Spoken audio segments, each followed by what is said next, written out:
Hi, everyone. It's Rebecca Imholz at the Mount Pleasant Chamber of Commerce. I'm so glad that you can join us today for the Pivot, Living and Working During COVID-19. I'm glad those of you watching live have found us at our new time at 12:15 on Tuesdays. We think this time will better accommodate folks' schedule as they go back into their offices. So again, so glad that you can join us. And while I have you, I want to remind you that tomorrow we have another lunchtime webinar event, Doing Business with the Town of Mount Pleasant. It's about an hour-long event. The town is going to be hosting this event. You can find out information on our calendar. But I just want to mention that we're going to be talking with the town about business licensing, considerations for current businesses, new businesses, how do you become a vendor for the town, as well as the impact of COVID-19 on the annual budget. Lots of topics tomorrow. I haven't even really touched the surface, so I encourage you to join us for our first Doing Business with the Town of Mount Pleasant tomorrow at noon. Again, that information is on our calendar of events. And finally, Thursday, we have our monthly luncheon, and it features the president of Charleston Southern University, Dr. Dondi Costin. That is noon. It's also a webinar. It's free to attend. That information is on our calendar of events as well. And now I want to take this opportunity to introduce our moderator for today. As always, it's John Carroll. John is president of Unlimited Performance. He is on the executive board for the Mount Pleasant Chamber. Thank you so much once again, John, for sharing your time and expertise with the Chamber today as moderator for the Pivot. Glad to do this, Rebecca, and as you know, it's a labor of love. We thank you for all that you do for the Chamber and keeping us front and center. And welcome everyone to the Pivot. It's a weekly series of informational discussions on local, regional, and national issues in the midst of and following the current pandemic. This event is presented exclusively by the Mount Pleasant Chamber of Commerce. My role as host and moderator is to introduce our guest, get the discussion started with some questions, and give those attending the event live the opportunity to participate by using the chat or Q&A function, which Rebecca monitors as we go. Thank you for taking the time with your Mount Pleasant Chamber of Commerce to join fellow members in staying informed, to help you care for your team, your clients and customers, and take care of business in post-pandemic conditions. You know, many things taken for granted before the current pandemic have come front and center as they've been challenged by shutdowns and public health threats. One item not on that list in Mount Pleasant is water and sewer service, which is provided by Mount Pleasant Waterworks. Established in 1935, Mount Pleasant Waterworks provides clean drinking water and provides wastewater services to a population of approximately 91,000 people in and around Mount Pleasant at 42,000 service addresses with an additional 3,800 commercial customers. Today, we get a look at how Mount Pleasant Waterworks continues to provide these services with as little downtime as possible to maintain its delivery system. Let's meet its top executive and learn how Mount Pleasant Waterworks has been able to pivot while keeping service steady and available for its service area. Our guest today on the Pivot is Clay Duffie. Clay has served as general manager of Mount Pleasant Waterworks since March of 1989. He earned his bachelor's degree in civil engineering from Clemson University. Clay is a past president of the Water and Pollution Control Association of South Carolina and the South Carolina section of the American Waterworks Association. Clay is a licensed water and wastewater systems operator in the state of South Carolina and serves as a financial and management consultant for public water and wastewater systems. Clay, welcome to the Pivot.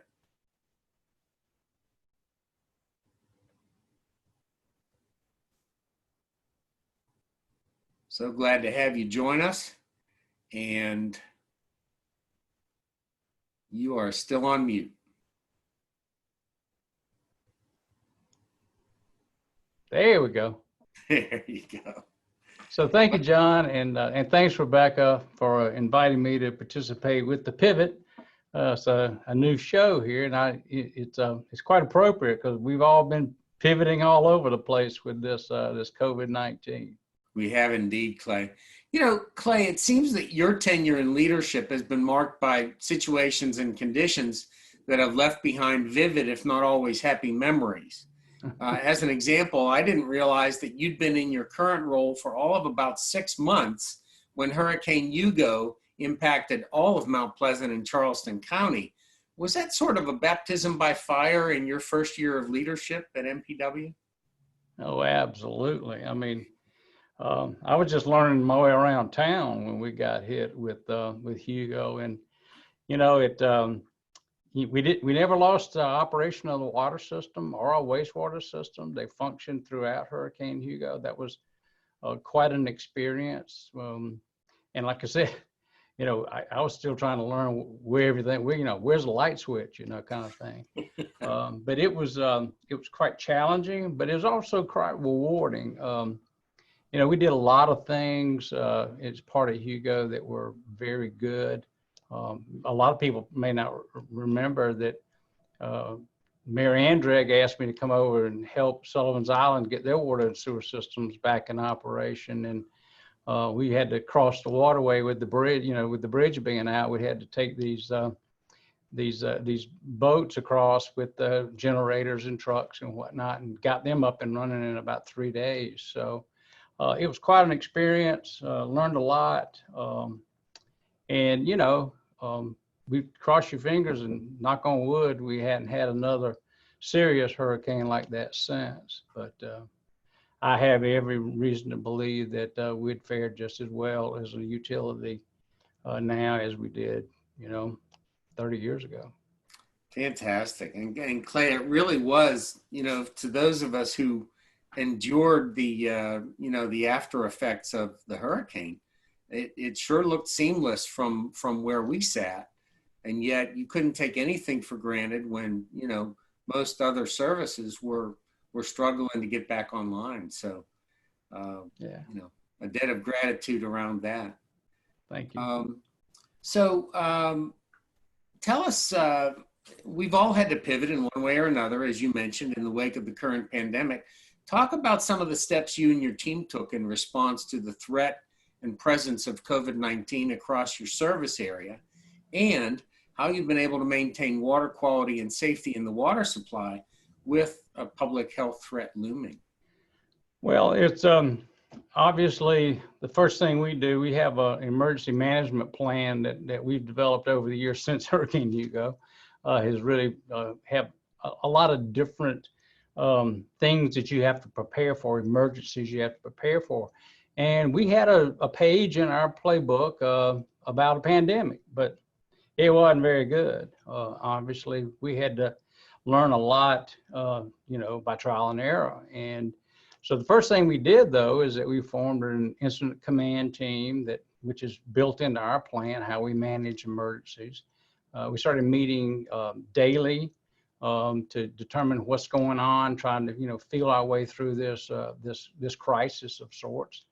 And then we started developing plans on how we were going to make it through. I mean, honestly, we kind of think we're essential. How are you gonna wash your hands if you can't turn on the clean water faucet at your house or at your business?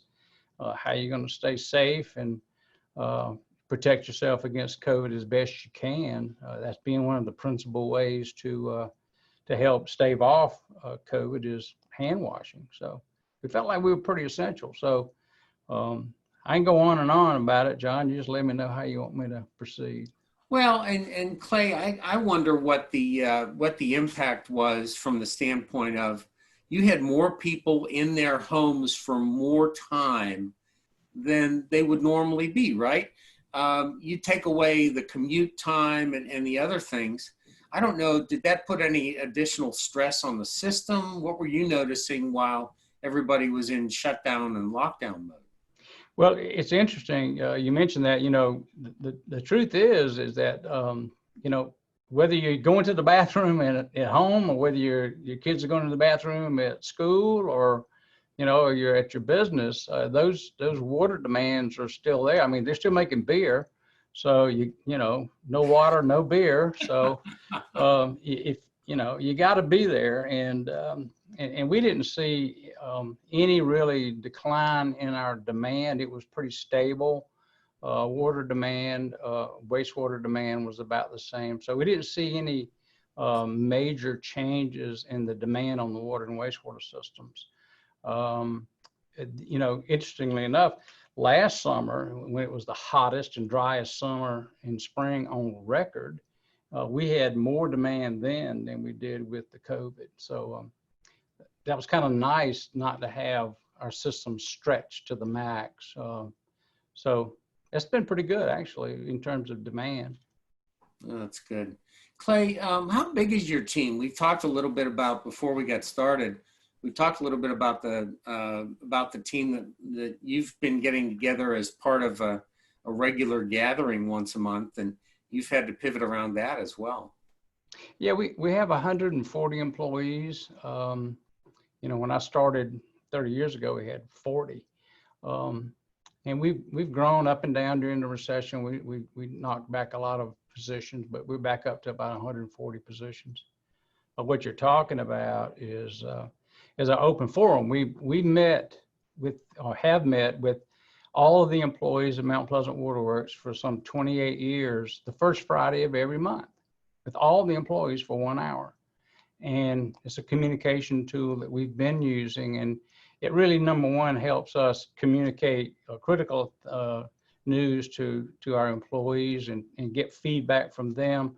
They can hear from all of our department managers, and it's great to see everybody. That's one thing we really have missed. I was telling you and Rebecca about that, how just seeing our fellow employees, and we're like a family at Mount Pleasant Waterworks. And it's kind of sad not to be able to see everybody and say hi and ask them about their kids and kind of thing. But we've been doing it by teams, and we've had about 90% participation by teams. So they're hearing the news. It's just we're missing that personal touch. Right. And, that being a key component of your communications work within the team, you have to pivot, and people have had to get on screens to catch up with one another, just as so many of the rest of us have. Clay, you also have projects that are ongoing, and what, if any, interruption have you had around that as you continue to maintain and, in some cases, expand the service area? Well, our largest construction project on record is the renewal and replacement and expansion of Rifle Range Road wastewater treatment facility here at our operations center. It's a $71 million project. That has not missed a beat.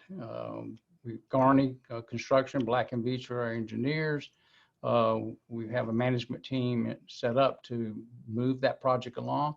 We're now starting to bring some of those units online, and it's fascinating work they've done. I mean, our facility back behind our operations center here in Rifle Range Road, it's pretty amazing technology, and we're looking forward to cleaning everything up, getting the site looking good, and having the the ribbon cutting on June the 25th, 2021. So looking forward to that.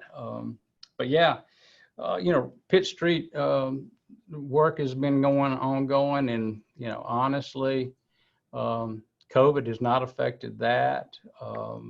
We're putting in new sewer system on Pitt Street, new water system on Pitt Street, and we're installing the town's storm drain system for them as part of this overall project. So that's a big project that's going on.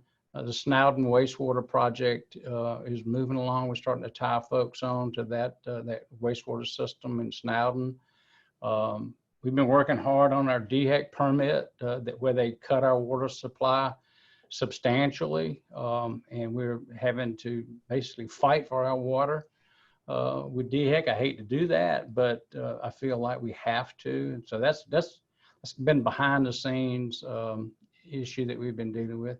We have two major deep water wells that have been under construction and moving right along. We'd be glad to see those Well, our wells are 40, 42 years old, and so they're at the end of life, and so we're having to replace them to the tune of about $5 million each.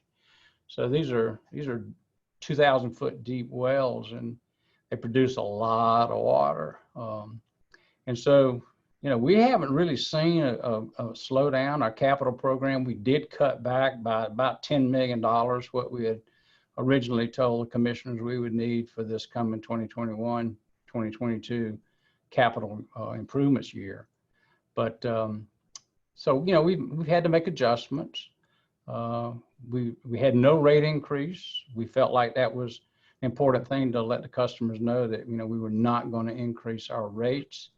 And we were watching revenue closely, and we haven't seen a major decline in revenue.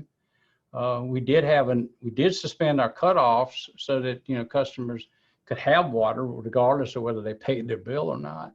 And fortunately, we had only about 120 customers that really had financial hardship and couldn't pay their bills. So our Roundup program and other sources of revenue helped satisfy about 120 customers' bills to the tune of about $20,000. So community is very generous, and we appreciate that. And we were glad to help those customers. You're out of work, you've been sick or whatever. You just, our customers needed help, and we were glad to help them. Fantastic, Clay. Thanks. It really is, we talk so much about Mount Pleasant being a great place to live, work, and play. And it is a very generous community, isn't it? We try to take care of our own. Absolutely. Well, it's tough. I mean, we're the 9th fastest growing community in economic growth in the United States. It was announced today. So, our growth has placed a huge demand on our system to meet those growth needs. But we also have to stay compassionate with our customer base. So, I mean, we've been growing like a weed around here since I started in 1989, and we don't see any real end of that in the near future. So things are, but we are watching our expenses and watching our, we did freeze a lot of positions that were asked for and that were in the budget. We actually froze positions so that we could be sure that if we did see a major decline in revenue, that we wouldn't have to raise rates. And so we're staying with that plan. And if things look better in the spring, then we might be able to add a few people to our workforce, because I can tell you we need them. It's tough out there getting everything done. Yeah, plenty to do out there. And of course, there are deadlines and schedules for everything. Clay, talk a little bit about the working relationship between Mount Pleasant Waterworks and Charleston Water System. In 1995, Mount Pleasant Waterworks and Charleston Water System, we entered into a contract to buy water from Charleston Water System. We looked at Berkeley County as a source of supply. We looked at some other water sources, shallow wells and that kind of thing. And we settled on Charleston Water for a couple of reasons. Number one, they have two main sources of water. They get water from the Edisto River, and they get water out of Lake Moultrie through the Durbin Canal to the backwater reservoir. So they have two supplies. So they made a lot of sense for us to sign on with Charleston Water in 1995. It's an interesting little story is that when we were getting ready to sign the contract with Charleston Water, we had a bomb threat at Waterworks, and we had to evacuate the building. And so, interestingly, the contract, the 30-year contract with Charleston Water System, was signed in a parking lot on a picnic table. So, in 1995, and we started taking water through a water line that came underneath the Wando River there at I-526 in 1997. And in 2016, we re-upped another 30 years on that contract and added some provisions within that contract to make our relationship even stronger with Charleston Water. And their CEO, Ken Hill, and I, we go back 35 years or so as being young engineers working at DHEC, good Lord, back in the 70s. So he and I have a great relationship. Our staffs have a great working relationship, and we greatly appreciate the service that Charleston Water provides to us. And I will say too that, you know, when things get tough, you really know who your friends are. And y'all might remember the Aaron Brockovich thing where the moms were saying our water was poisoning their children. And Charleston Water System was really, they stepped up and helped us communicate well to our customers and did a lot of great things, sampling water and providing information to folks. So we feel like we have a real partner. We're adding a third connection to the Charleston Water System. We have two right now. One comes across the river, Wando River at I-526, and the other subaqueous crossing comes across the river at a Highway 41. But we will be tying on to their water line on Sullivan's Island, which would provide a third connection. So we like redundancy, we like resiliency and sustainability. All those things make good sense when you're planning and building, you know, a water system to serve 91,000 people. So right. So one of those goes down. One of those goes down. The other two are working properly. You don't skip a beat, right? Ideally. That's right. We have 5 deep wells. You know, with reverse osmosis treatment, they make good water. We baseline our the water demand through the Charleston system, and then we supplement our peaks with reverse osmosis and with another technology called aquifer storage and recovery.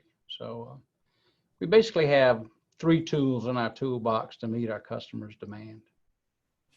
Fantastic. Thanks, Clay. Rebecca, let's, well, you know what, Clay, I want to ask you about some recognition and some highly regarded few key areas that Mount Pleasant Waterworks has enjoyed during your tenure, including one particular area that doesn't see many public utilities among organizations that are recognized each year. Talk a little bit about the awards and recognitions you've received over the years. Well, you know, our finance director is really passionate about the GFOA, the Government Finance Officers Association. They have 2 awards, one for financial reporting, which we've won that award for 20-something years. Our budget document meets their awards criteria too, and all those documents are on our website, so customers and folks are welcome to look at those. We have been fortunate enough to be selected as one of the best places to work in South Carolina for 5 years in a row. This year, we were the only public utility, water and wastewater utility, to be awarded that designation, and we're quite proud of that. You know, the family atmosphere here at Mount Pleasant Waterworks really supports the notion that this is a great place to work. And people may not realize it, but there's about 26 different business processes that we employ here, from engineering to science, chemistry, finance, customer relations, engineering, operations, mechanics. I mean, it's a long list of professional opportunities here. We have about 140 licensed employees that have at least one and sometimes more than one license, like myself.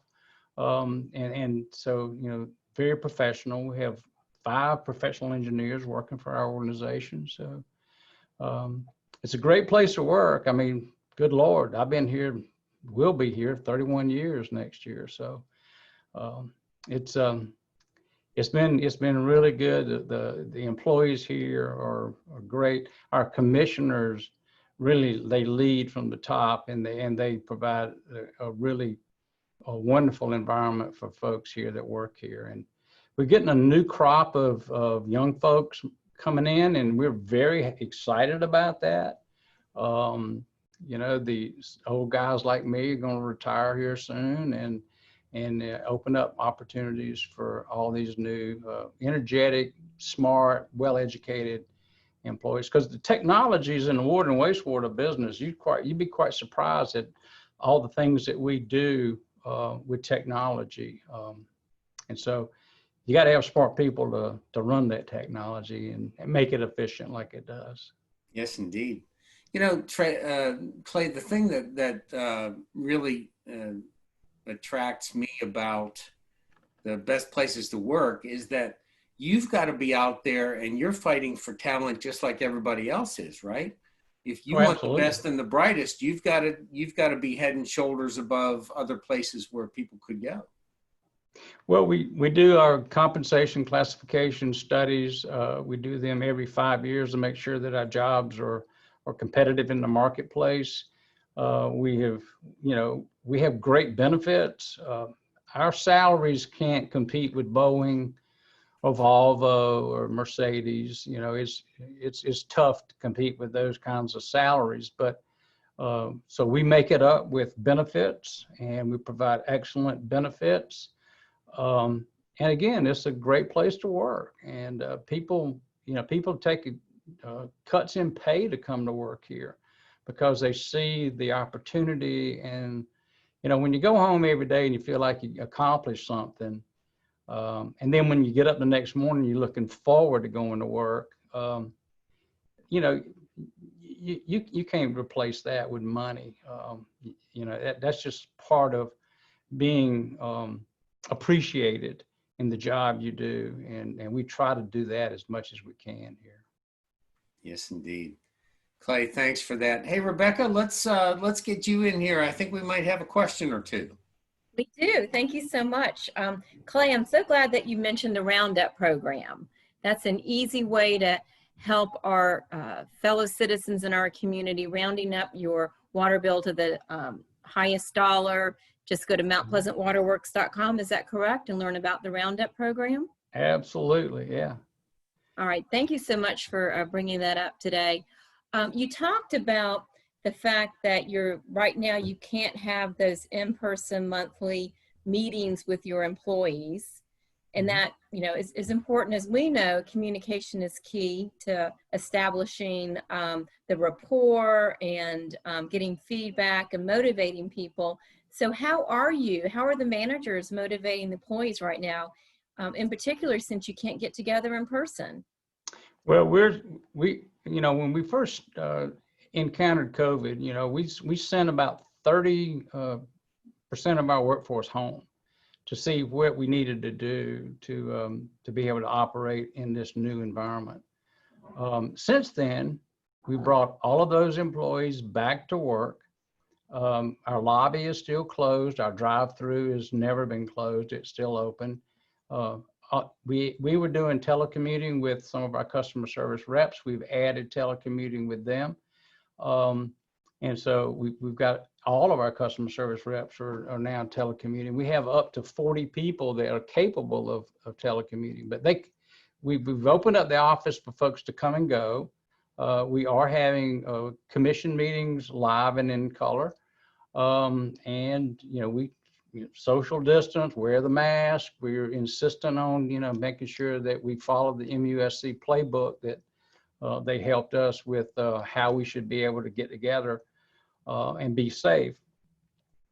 So I think the other thing is that our managers meet with their folks. Our field crews, they pretty much have to be face-to-face.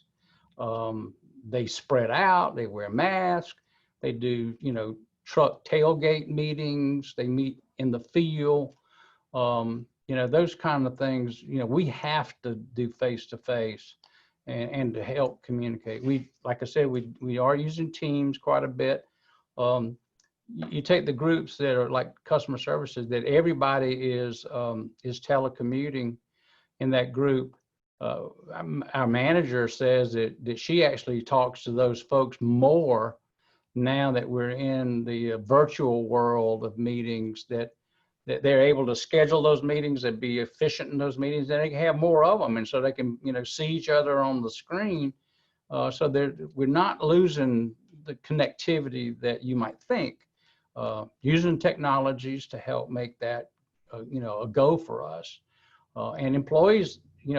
It's interesting. The folks that participate in the open forum by Teams say, well, actually I can do a little work and I can still hear what's going on, so I'm real efficient. And And we record them all so that if you want to go back and listen to a report later, just like you're recording this, I mean, you can hear it later. So we've done the best we can to continue to help build that family atmosphere, communicate to a high level, and be efficient about it.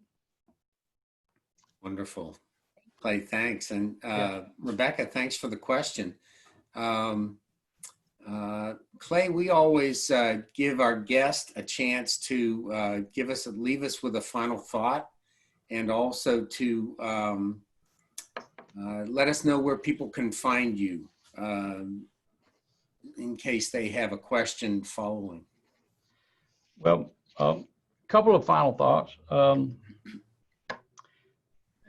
This past week, Mount Pleasant Waterworks Operations Challenge Team, which is a team that does events, competitive events, like laboratory, pump maintenance, operational strategies, and that kind of thing. They're tested on it, and there's a national competition.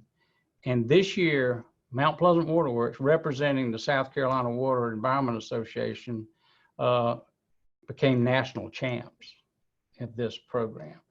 And for the first year ever, a South Carolina team was the national champs in the wastewater water operations. So our team, we're very proud of them.